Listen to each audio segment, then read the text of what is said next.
Good evening বন্ধুরা, শুভ সন্ধ্যা। তো এদিকে দেখো, সন্ধ্যাবেলায় বোন বললো মা একটু চাউমিন বানাও। তো সেই কথা মতো মাও চলে আসলো চাউমিন বানানোর জন্য, আর আমি চলে এসেছি, সবজিগুলো কেটে দিয়েছি আমি। তো চাউমিন বানাতে এসে মা দেখছে যে গ্যাসটা শেষ হয়ে গেছে, তো কী করবে, তাড়াহুড়ো করে দেখো ছিল এই যে কারেন্টে রান্না করার জন্য এই ওভেনটা। তো এই ওভেনে করে মা বসিয়ে দিয়েছে সবজিগুলো কেটে, আর মানে ইয়ে করে ভাজতে বসে দিয়েছে চাউমিন। আর এখানে আমি দেখো কেটে নিচ্ছি চাউমিনের জন্য স্যালাড শসাগুলো। আর এই পাশেই আমার মা কাটছে কিন্তু পেঁয়াজ। তো পেঁয়াজের ঝাঁজে দেখো, দেখতে পাচ্ছ আমার চোখের অবস্থাটা কী অবস্থা হচ্ছে।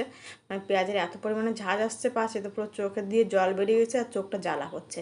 তো মা প্রথমে চাউমিনটা মানে গরম জলে সেদ্ধ, হালকা সেদ্ধ করে নিয়ে সেটা একটু হাওয়া দিয়ে নিয়েছে, নেওয়ার পর সেটাকে ভেজে নিচ্ছে।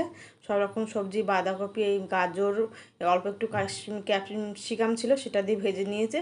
আর এখানে দেখো চাউমিনের পর দিয়ে সেই কাঁচা পেঁয়াজ আর